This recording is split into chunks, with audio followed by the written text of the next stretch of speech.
지난 주간 우리는 여류 소설가 한강 씨가 노벨 문학상을 받게 되었다는 소식을 스웨덴 할리먼이 발표하는 것을 듣고 온 국민들이 기뻐했어요.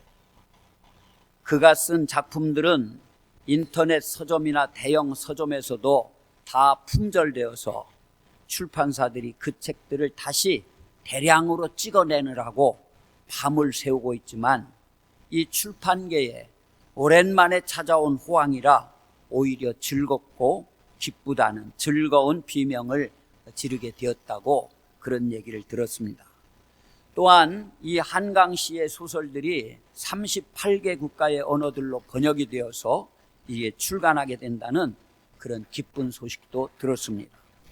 하지만 같은 소설가고 작가인 김규나라고 하는 이런 사람은 5.18 민주화 운동을 다룬 소년이 온다라고 하는 그 소설책은 꽃같은 중학생 소년과 순수한 광주 시민을 우리나라 군대가 잔혹하게 살해했다고 너무 편파적으로 좌파적 시각으로 쓴 소설을 노벨위원회가 이렇게 노벨상으로 대상자로 선정한 것은 노벨상의 권위를 그만큼 훼손하게 된 시상이라면서 노벨위원회를 강하게 비판했습니다. 또 4.3 사태를 다룬 소설 작별하지 않는다, 이 한강 씨의 작품인데, 그런 작품 또한 제주 4.3 사건이 순수한 시민을 우리나라 경찰이 학살했다는 썰을 풀어낸 것이라는 주장을 하면서 이건 역시 너무 좌파적 시각으로 집필된 소설이고 역사를 심하게 왜곡한 작품이라고 평가절하하기도 했습니다. 그러나 우리나라 소설가가 노벨상을 탔다는 것은 누가 뭐라고 해도 에스겔 골짜기 마른 뼈다귀만 수북히 쌓여 나뒹구는 것과 같은 절망과 우울함이 가득했던 우리나라와 우리나라 문학계에 새로운 소망을 불어넣어준 것에 틀림이 없습니다. 참 다른 노벨상은 몰라도 노벨 문학상은 우리나라에서 나오지 않을 거다 그랬어요. 왜냐하면은 그 뉘앙스를 살려내는 번역을 하기가 보통 어려운 것이 아니라는 거죠. 예를 들어서 이 소설 속에 푸르스름하다 뭐 이런 표현이 있으면은 그걸 영어로 뭐 그냥 블루라고밖에 표현할 수가 없잖아요. 그렇기 때문에 문학상을 받는 것은 참 어려울 것이다 그랬는데, 뜻밖에도 이 한강 씨가 노벨 문학상을 받게 돼서 얼마나 기쁜지 모릅니다. 오늘 본문 말씀을 보면은 하나님께서 에스겔 선지자를 부르셔서 이 에스겔에게 환상을 보여주셔요. 에스겔 선지자를 어느 골짜기로 데려가셨습니다. 그런데 가보니까 그곳에 기막힌 광경이 펼쳐져 있어요. 그곳에는 뼈다귀들로 가득 차 있습니다. 이 뼈들로 둘러싸인 곳으로 하나님이 데려가셔서 그 사이로 에스겔 선지자를 지나가게 하시는 거예요. 그리고 그 뼈들을 아주 가까이에서 보게 하셨어요. 제가 오래전에 캄보디아라고 하는 나라를 갔었습니다. 근데 그 나라 가보니까 그 우리 영화 킬링필드라는 영화도 나왔었는데, 거기 그 탄압하고 막 죽고 그런 과정에서 많은 사람들이 살해가 되고 희생이 돼서 그들의 뼈다귀, 해골하고 뼈다귀 이런 것들을 어느 망 속에 수북히 담아놓은 그런 것을 본 적이 있어요. 뼈들로 가득 차 있었어요. 에스겔이 본 그 에스겔 골짜기. 정말 여러분 한번 상상해 보십시오. 이 뼈들을 가까이에서 보게 하셨어요. 참혹할 일입니다. 아주 말라서 사람이 그 사이로 지나가기만 해도 부서질 정도로 오래된 그런 뼈다귀들입니다. 그것을 가까이에서 보니까 더 참혹한 거예요. 멀리에서 보는 것보다 더 참혹합니다. 이 멀리에서 보는 것과 가까이에서 보는 것은 달라요. 정확하게 보려면은 가까이 다가가야 됩니다. 책상에 앉아서 분석하는 것과 현장에서 보는 것은 달라요. 우리 하나님은 우리에게 현실을 정확하게 보게 그렇게 하시는 거예요. 에스겔이 보니까 이 골짜기에 뼈가 한두 개 있는 것이 아니라 심이 많고 심이 말라 있었다, 그렇게 표현하고 있어요. 하나님께서는 이 이스라엘의 시대적 상황을 에스겔에게 환상을 통해서 보여주신 거예요. 여기서 마른 뼈는 무엇을 상징합니까? 세월이 상당히 흘러갔음을 의미하는 거예요. 마른 뼈들이 널려있는 모습은 황무하고 또한 황폐하고 허망하고 섬뜩했습니다. 하나님께서는 이 에스겔 선지자로 하여금 그 가득한 뼈들을 보게 하셨어요. 하나님께서 에스겔에게 이런 마른 뼈를 보게 하신 것은 에스겔로 하여금 얼마나 절망적인 상황인가를 온 몸으로 느끼게 하신 거예요. 그곳에 살아있는 생명체는요, 에스겔밖에 없었습니다. 에스겔 한 사람만 송장이 가득한 곳을 거닐고 있었습니다. 에스겔 기분이 어떠했겠습니까? 하나님은요, 에스겔로 하여금 철저히 절망적인 그런 상황을 보게 하시고 그걸 몸으로 체험하고 느끼게 하셨던 거예요. 오늘 보면 2절 말씀을 다 같이 한번 보겠습니다. 시작. 나를 그 뼈 사방으로 지나가게 하시기로 본즉 그 골짜기 지면에 뼈가 심이 많고 아주 말랐더라. 여러분, 조금이라도 희망을 가질 수 없는 그런 상태라는 거예요. 절대 절망의 상태입니다. 나는 보고 싶지 않지만 하나님이 보여주시면 봐야 돼요. 뼈 조각을 보면은 사람의 형체라는 것을 짐작할 뿐 사람이 아닙니다. 하나님은 우리에게 우리의 주변에 어떤 일이 일어나고 있는가를 다 보게 하십니다. 가장 먼저 해야 할 일이 뭐냐? 무슨 일이 일어나고 있는지, 주변에 어떤 일이 일어나고 있는지 상황을 정확하게 파악하는 거예요. 우리가 이것을 아는 것 같지만 평소에는 그냥 지나칠 때가 너무 많습니다. 내가 보는 것과 하나님이 보여주시는 것은 달라요. 우리는 우리의 영적인 눈이 열리지 않으면은 자신과 전혀 상관없는 것처럼 보고 그냥 지나쳐 버립니다. 주변에 끔찍한 상황이 펼쳐져 있는데도 불구하고 하나님께서 우리들의 눈을 열어주시지 않으면은요, 주변의 상황이 끔찍하다는 사실을 모르고 살아가는 거예요. 그리고 때로는 하나님이 우리에게 보여주시려고 해도 우리들이 그것을 외면할 때가 너무 많습니다. 보지 않으려고 그래요. 자신이 보고 싶은 것만 보려고 그럽니다. 우리는 자신과 상관없는 것에 대해서는 신경 쓰지 않으려고 그래요. 내 앞가림하기에도 힘든데 라고 생각하면서 어렵고 복잡한 상황을 보지 않으려고 그럽니다. 때로는 자신의 문제마저도 들여다보려고 하지 않습니다. 자신에게 있는 심각한 문제마저도 외면하고 살아가는 사람들이 의외로 많아요. 골치 아프니까, 또 문제가 복잡하고 심각하니까 들여다보지 않으려고 그럽니다. 외면하면서 살아갑니다. 문제를 들추면은 더 힘들어지는 것 같은 그런 느낌이 드니까 아예 신경을 쓰지 않으려고 그럽니다.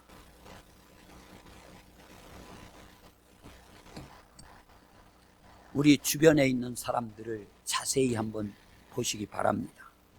사람의 모습을 가지고 있지만 사실은 마른 뼈들과 같은 그런 사람들이 많아요. 하나님과 단절된 삶은요, 죽은 자의 삶입니다. 하나님과 단절된 것은 죽은 자의 모습이에요. 영은 죽었습니다.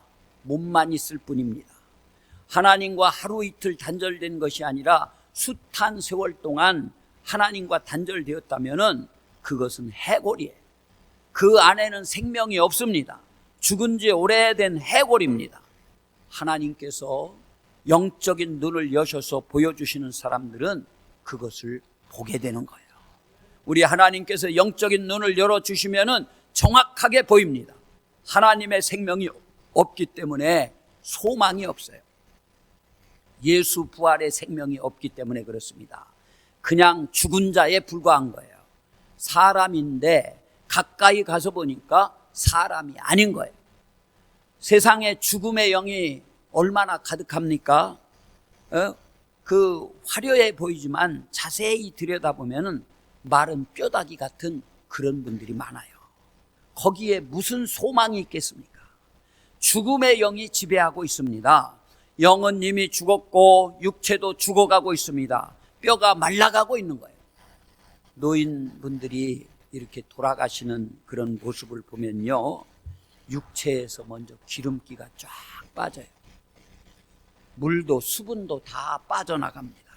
그래서 뼈만 앙상하게 남아요. 여러분, 그 마이클 잭슨이라고 하는 미국의 가수가 있어요.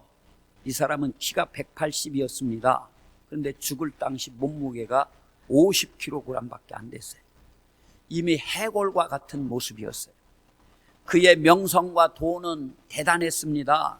명성이 있고 인기가 있어서 가는 곳마다 사람들이 막 야단 법석이에요. 그러나 그가 공연하는 곳에는요, 실제로 어떤 영상이라든지 또 무대 디자인, 무대 설치 이런 걸 통해서 거기 해골이 늘 등장합니다. 자신의 운명을 알았던 거예요. 이 자신의 모습을 귀신처럼 꾸밉니다. 이 마이클 잭슨의 장기였던 문워크라고 하는 춤은요, 뒷걸음질하는 춤이에요. 뒤로 앞으로 나가야지 왜 자꾸 뒤로 걷습니까? 인생을 거꾸로 산 거나 마찬가지. 비극적인 인생입니다. 겉으로 보기에는요, 인기가 대단하고 호화스러워 보이지만 아무것도 아니라는 거예요. 그의 삶 자체가 해골에 불과했습니다. 실제로 그가 공연을 할 때 무대 위에 해골이 왔다 갔다 했는데 이 자신의 모습과 운명을 그대로 그린 거예요. 인기와 돈이 무슨 의미가 있겠습니까? 마지막에는 마약 과다 복용으로 결국은 죽게 되는 거예요. 우리는 우리 주변에서 일어나는 일들을 정확하게 바라볼 줄 알아야 됩니다. 우리는 문제를 꿰뚫어 보는 그런 눈을 가져야 됩니다. 내가 내 자신을 치료하려면요, 먼저 내 속에 무슨 문제가 있는가를 정확히 아는 그런 작업을 해야 되는 거예요. 그리고 그 문제에 직면해야 됩니다. 우리 가정에 무슨 일이 일어나고 있는가를 영적인 눈으로 꿰뚫어 보고 문제의 한가운데로 우리는 들어가야 되는 거예요. 그래서 문제를 문제로 보는 것에서부터 역사는 시작이 되는 겁니다. 여러분이 말씀을 듣고 기도하는 가운데 자신의 심령 깊숙한 곳에 무슨 문제가 있는가를 들여다보는 그런 은혜가 여러분 모두에게 있어지게 되기를 우리 주님의 이름으로 축복합니다. 그것을 보지 못하면요, 문제는 더 커지는 거예요. 하나님께서 보여주시는 것이 은혜 중에 은혜입니다. 하나님은 영적으로 깨어있는 사람들에게 문제를 보게 하시는 거예요. 오늘 또 수많은 문제가 있지만 하나님이 은혜를 주신 자들만 그 문제를 보게 되는 겁니다. 무더기로 쌓여있는 이 마른 뼈들과 해골들을 보는 거예요. 죽은 사람이 보입니다. 또한 병든 사람, 아파하는 사람이 보입니다. 방황하는 사람들이 보입니다. 마음이 상한 자가 보입니다. 소망을 잃고 살아가는 사람이 자꾸 보이는 거예요. 하나님께서 보여주시기 때문에 이들이 보이는 겁니다. 문제가 우리 눈에 보여야 됩니다. 그런데 하나님이 눈을 열어주셔야 보게 되는 거예요. 보고 싶지 않은데 눈에 보입니다. 그것이 바로 사명인 거예요. 수북이 쌓인 이 해골들 사이에서 유일하게 생명을 가지고 있는 것은 에스겔 선지자 오직 한 사람밖에 없었습니다. 우리들의 삶 속에서도요, 마찬가지예요. 하나님은 이 우리 시대 속에 유일하게 살아있는 나를 통해서 내 가정과 내 직장과 내가 다니는 학교와 내가 다니는 이 마을과 이런 걸 살리시기를 원하시는 거예요. 우리는 주변에서 이것을 봐야 됩니다. 살았다는 이름은 가졌지만 실상은 죽은 교회들의 모습을 봐야 됩니다. 살았다는 이름을 가지고 있을지 모르지만 실상은 죽은 그런 영혼들이 얼마나 많은지 몰라요. 무엇인가를 하고 있으니 하나님으로부터 철저히 단절된 영혼이 죽은 영혼입니다. 자세히 보면요, 사람의 모양을 가지고 있는데 사람이 아닙니다. 사탄에게 완전히 사로잡혀 있는 거예요. 무엇인가에 사로잡혀 있고 빠져 있는 겁니다. 짐승처럼 살아갑니다. 사람의 모양만 가지고 있을 뿐 죽은 것입니다. 하나님께서는 그런 황폐한 곳을 우리들에게 보여주시기를 원하는 거예요. 예? 우리는 그걸 봐야 될 줄로 믿습니다. 우리는 현실의 상황이 암울하면 외면해 버리려고 그래요. 복잡한 문제로부터 멀리 있고 싶어 합니다. 그러나 하나님은 우리의 현실의 한가운데로 우리를 데리고 가셔요. 믿음의 성도들은 절망적인 곳으로 들어가야 됩니다. 하나님께서는요, 살아있는 자가 홀로 자신의 삶을 연명하는 것이 아니라 절망적인 곳으로 우리들을 보내셔서 생명이 없는 그곳을 생명 있는 곳으로 바꾸시기를 원하십니다. 그러므로 우리들은 피하지 말아야 돼요. 하나님이 우리의 눈에 보여주신 것을 피하지 말아야 됩니다. 오늘 본문에서 이 에스겔이 봤던 마른 뼈는 뭘 얘기하는 겁니까? 스스로의 힘으로는요, 도무지 일어날 수 없는 그런 사람들을 마른 뼈들이라고 그렇게 얘기하고 있어요. 마른 뼈는 그냥 버려진 존재입니다. 마치 쓰레기 더미와 같은 거예요. 스스로의 힘으로는 아무것도 할 수 없습니다. 모두 외면해 버렸습니다.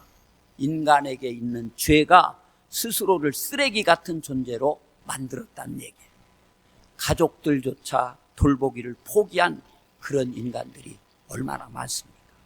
그곳에는 아무 일도 일어날 수 없어요. 기대할 수 있는 일이 없습니다. 모든 것이 끝장난 상황입니다. 하나님은 하나님의 사람들을 통해서 어떤 일을 하실 때 절망적인 상황을 가장 먼저 보게 하시는 거예요. 우리 하나님께서는 이 에스겔 선지자에게 인자야, 이 뼈들이 능히 살 수 있겠느냐 물으셔요. 하나님이 몰라서 물으셨겠습니까? 에스겔은 지혜롭게 주 여호와여, 주께서 아시나이다, 그런 대답을 합니다. 에스겔이 대답할 상황이 아니었어요. 하나님께서는 물어보나마나 한 것을 물으셨습니다. 사실 이 에스겔은요, 이 일은 사실상 불가능합니다. 어찌 이 뼈들이 살아날 수 있겠습니까? 라고 대답하고 싶었을 거예요. 그런데 우리 하나님께서는 불가능한 일에 대해서 왜 에스겔에게 물어보셨습니까?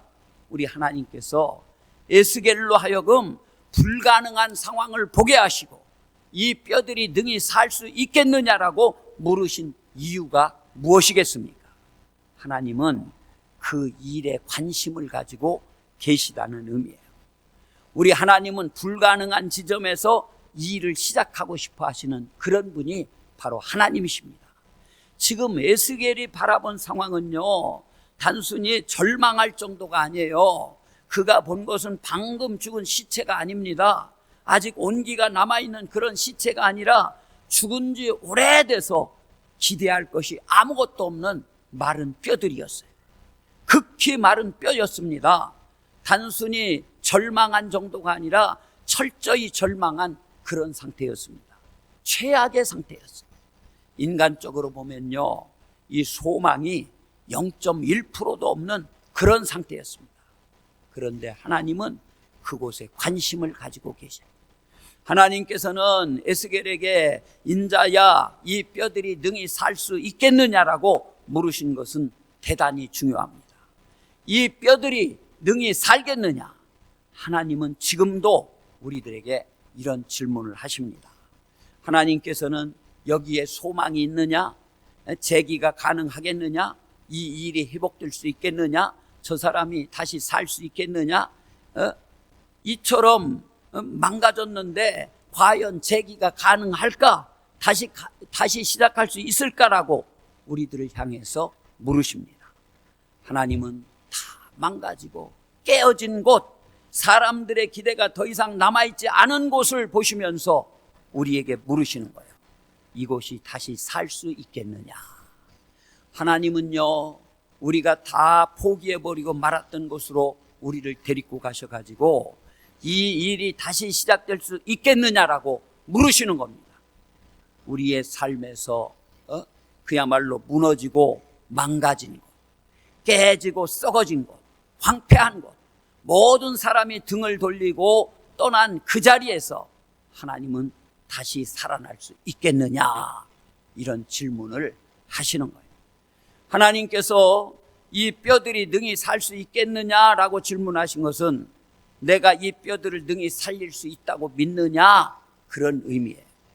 하나님께서 질문하신 이 절망적인 상황, 비극적인 상황을 확인하게 하는 것이 아니라 절망적인 상황이라고 할지라도 우리 하나님은 능히 다시 살리실 수 있음을 믿는가, 그걸 물으시는 겁니다. 하나님께서 질문을 던지시고요, 상황을 보게 하시는 것은 하나님께서 그곳에 관심을 갖고 계신다는 그런 의미예요. 아무리 최악의 상황이라고 할지라도 하나님은 최상의 상태로 바꾸실 수 있다는 그런 사실을 믿느냐라는 그런 물으심입니다. 하나님은 오늘 우리들에게도 질문하십니다. 상황 자체를 보고 상황을 믿느냐, 아니면 그 상황을 뛰어넘고 역사하시는 하나님을 믿느냐, 이걸 우리에게 묻고 계셔요. 최악의 상황 자체를 바라보고 그 상황을 믿고 부정적인 상황을 받아들이느냐, 하나님을 믿을 것이냐, 이걸 우리에게 물으시는 겁니다. 에스겔은 주 여호와여, 주께서 아시나이다, 아주 이런 지혜로운 대답을 하십니다. 우리들의 삶의 모든 답은요, 하나님께서 가지고 계신 줄로 믿습니다. 우리의 삶에 대답되시는 분이 하나님이에요. 하나님은 모든 것을 다 알고 계시는 분이십니다. 우리 하나님은 문제를 해결하는 능력을 가지고 계신 분이에요. 에스겔이 주 여호와여, 주께서 아시나이다, 이렇게 대답한 것은요, 하나님은 하실 수 있으십니다, 하나님은 능력이 많으십니다라는 그런 의미예요. 하나님은 능히 모든 것을 바꾸실 수 있는 그런 분이십니다. 이것이 우리의 신앙의 출발점이 되어야 되는 거예요. 모든 것에 소망이 넘친다면, 모든 것이 다 잘 된다면 하나님을 찾을 이유가 없을 거예요. 소망이 없는 철저히 절망적인 그런 상황이기 때문에 우리들이 하나님을 찾는 겁니다. 우리 하나님은 뼈가 완전히 마르게 될 때까지 기다리고 계셨는지도 모르겠습니다. 사람들이 가질 수 있는 희망의 불이 완전히 꺼질 때까지, 인간 스스로는 아무것도 할 수 없는 절망적인 상태가 되기까지 하나님께서는 기다리셨는지도 몰라요. 황무한 곳에서 우리 하나님께서는 이 에스겔에게 인자야, 이 뼈들이 능히 살 수 있겠느냐라고 물으신 겁니다. 우리가 절망하는 순간, 그때부터 하나님은 일을 시작하십니다. 그 은혜가 사랑하는 여러분들 한 분 한 분에게 있게 되기를 주님의 이름으로 축복합니다. 하나님 이외에 다른 답이 전혀 보이지 않는 순간 우리 하나님은 일을 하시기 시작하신다는 거예요. 여러분, 주변을 한번 살펴보시기 바랍니다. 하나님은요, 우리들로 하여금 보게 하시고 일을 시작하셔요. 소망의 하나님을 붙드는 그런 은혜가 있기를 축원합니다. 오늘 본문 4절 말씀 한번 보겠습니다. 여기 보니까 또 내게 이르시되 너는 이 모든 뼈에게 대언하여 이르기를 너희 마른 뼈들아 여호와의 말씀을 들을지어다. 이 뼈다귀들에게 가서 전하라는 거예요. 하나님의 말씀을 대언하라는 겁니다. 그래서 하나님께서는 에스겔에게 여호와의 말씀을 대언하게 하셔요. 하나님은 에스겔로 하여금 이 마른 뼈들을 향하여 하나님의 말씀을 전하게 하셨습니다. 여러분, 말씀의 사역자는요, 이런 기막힌 상황 속에서 말씀을 전해야 될 때가 있어요. 하나님께서는 에스겔로 하여금 멀쩡한 사람을 향해서 말씀을 전하는 것이 아닙니다. 마른 해골더미, 그 해골더미를 향해서 말씀을 전하라고 말씀하고 계십니다. 도무지 소망이 없는 그곳을 향해서 하나님의 말씀을 전하라는 것은 허공을 향해서 말씀을 전하라는 것과 같은 얘기예요. 그러나 이 에스겔은 하나님의 명령을 따라서 하나님의 말씀대로 하나님의 말씀을 대언을 해요. 그때 무슨 일이 일어났습니까? 오늘 7절 말씀을 한번 봅니다. 시작. 이에 내가 명령을 따라 대언하니 대언할 때에 소리가 나고 움직이며 이 뼈 저 뼈가 들어맞아 뼈들이 서로 연결되더라.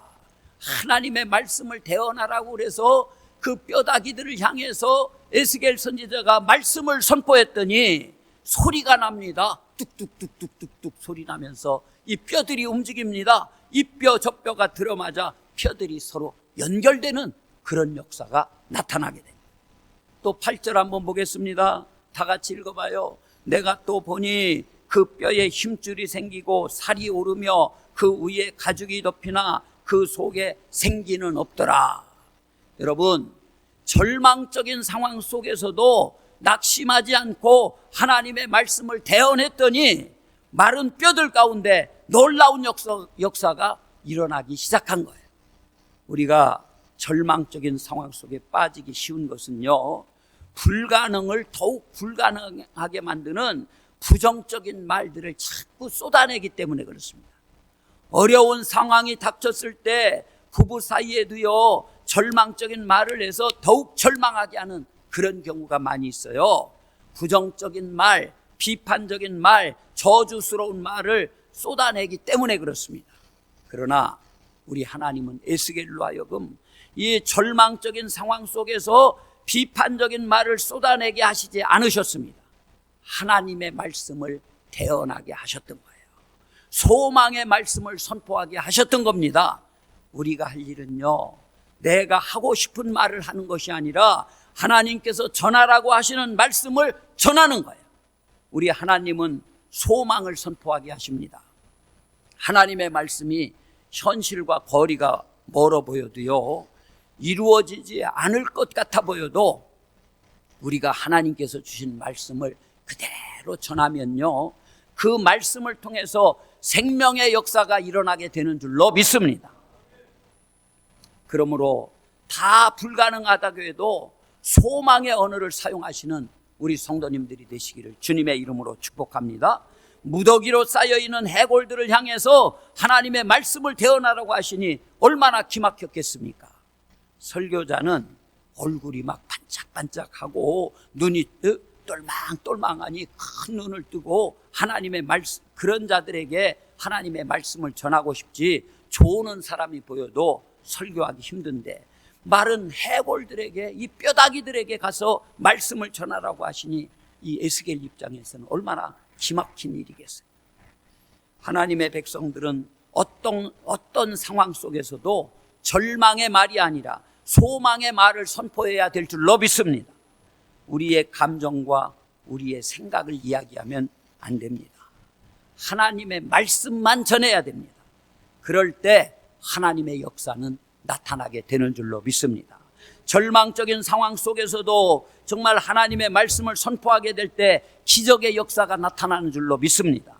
절망과 낙심 가운데 있는 자들에게 하나님의 말씀을 선포해서 절망이 변해서 희망이 되기를 우리 주님의 이름으로 축복합니다.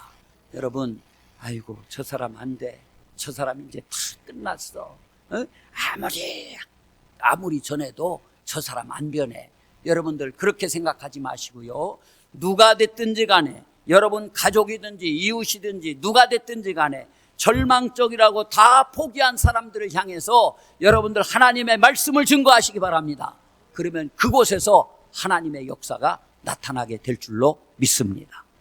요 말씀 다음 주에 한 번 더 이 주는 교훈들이 얼마나 많은지 한 번 더 말씀을 드리도록 하겠습니다.